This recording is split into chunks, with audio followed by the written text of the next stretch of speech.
Michelle Rempel, thanks for taking the time and thanks for making yourself available via Skype from Chicago. Thanks for having me. I want to ask you, you were seen and you met Nadia Murad on many occasions here in Canada, and you were often by her side when she attended events here in Canada and on Parliament Hill. What was your first impression? When did you first meet her?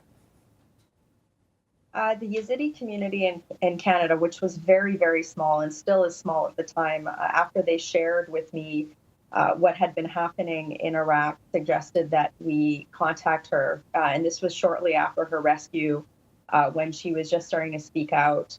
I had the opportunity to speak with her.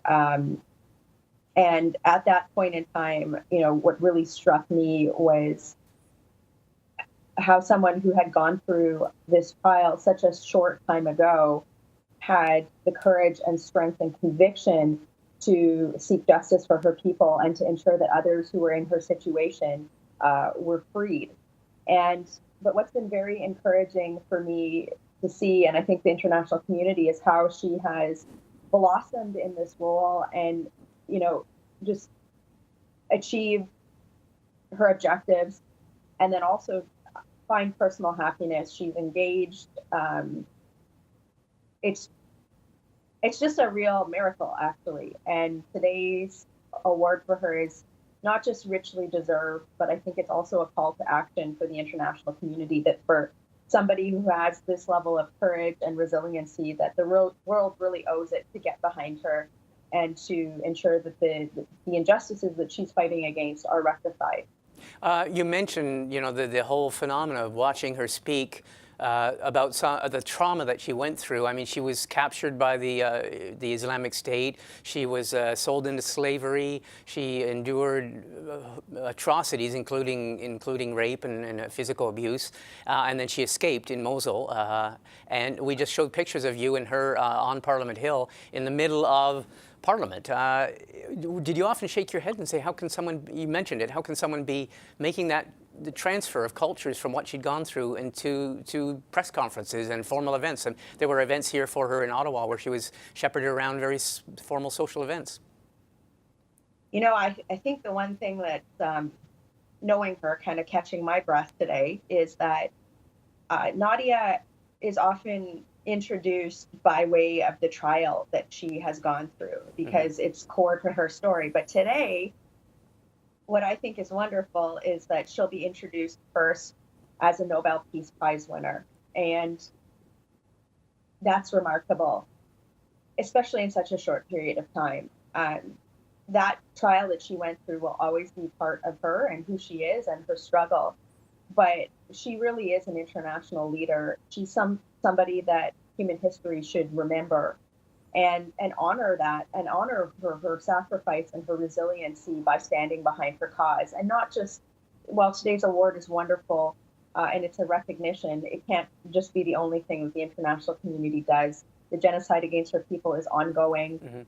They have difficulty returning home. There still has not been justice brought to the perpetrators of the genocide. And we still need to see more in terms of aid and resettlement for her people around the world. So that will be an ongoing battle, but certainly for today, what a remarkable thing for such a remarkable young woman. How central do you think it was, the fact that this one woman was able to tour the world, to go to different countries and speak publicly, in terms of galvanizing the world attention and getting support? Because, I mean, there's not a lot of young Yazidi women touring the world being able to talk about what happened and what was happening and trying to seek justice. Well, the reason why I give Nadia credit for getting the Yazidi genocide recognized in Canada, because there was a motion that was rejected. It was the second motion that we saw it passed, was because she stood in the gallery. She stood in the gallery after all of this, and she watched people, and people knew she was watching. And that is something I will never forget for the rest of my life, in terms of just her courage and strength for standing there.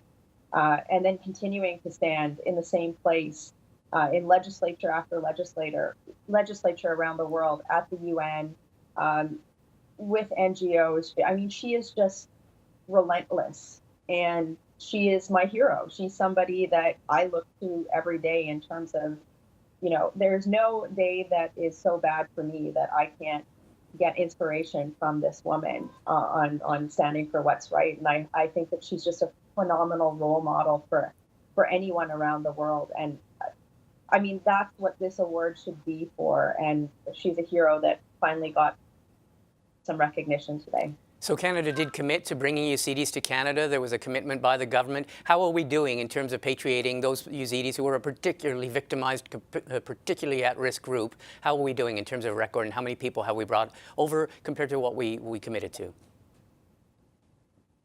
So to date, the most recent numbers I have is Canada has only brought about 800 Yazidis to Canada. And the resettlement effort in Canada, I think, has done a couple of things. It highlighted the need to reform the UN selection process for internally displaced persons and vulnerable ethnic and religious minorities. Because the problem that we faced with Nadia's people is that they couldn't make it into that process because of the level of persecution they faced, yet they are some of the world's most vulnerable. So I think Canada has an opportunity to be a leader in seeing that reform, especially as Canada has committed to being part of the Global Compact on Migration. And I think that if we're not talking about this, with regard to refugees, if we're not talking about this, we've really sort of missed the boat. The other thing I would like to see happen is that we had a study in our immigration committee where there was a unanimously accepted recommendation that in order for the resettlement effort in Canada to be successful, that one of the key criteria was that women need to be reunited with their families. I've been in Winnipeg many times where there's a large settlement of the 800. And, I'm still hearing just these heartbreaking stories of women who found out after they came to Canada that, let's say, their son had been captured by ISIS but was alive. So they weren't eligible for the Canadian program for whatever reason. And now they're being told that they're either ineligible to sponsor this person over or that they're facing years-long wait. And what these women tell to me is, I want to go back. I would rather be dead and go back than to not be with my children. And any mother who, hears that understands what that means. And so I think that Canada, we have to look past our bureaucracy and our silos and make policy changes so that when we're in situations like this, demonstrating instances of the 4 atrocity crimes, that those are the people that we are prioritizing and that is reflected in our resettlement efforts. So that's with regard to resettlement. Canada still has a role to play in terms of helping Nadia advance the case against the perpetrators of this genocide in venues like the International Criminal Court, where possible. There's roadblocks there, procedural roadblocks, and also ensuring that the genocide isn't completed by basically removing access of the Yazidi people to their indigenous homeland, which is the Sinjar area in northern Iraq. Many of the Yazidi communities say that the world needs to do more to ensure that aid for rebuilding is directly received by these people, and that safe zones are created so that the ongoing persecution and violence that they face is mitigated and part of the international community. Okay, Michelle Rempel, I want to leave you on that, but something tells me that you will be trying, and probably all of us, trying to watch the official ceremonies when they give the Nobel laureate the Nobel Peace Prize to Nadia Murad, and as well as to her co-recipient. That probably will be a special moment to watch, won't it? Absolutely. Okay, thank you very much for joining us. Take care.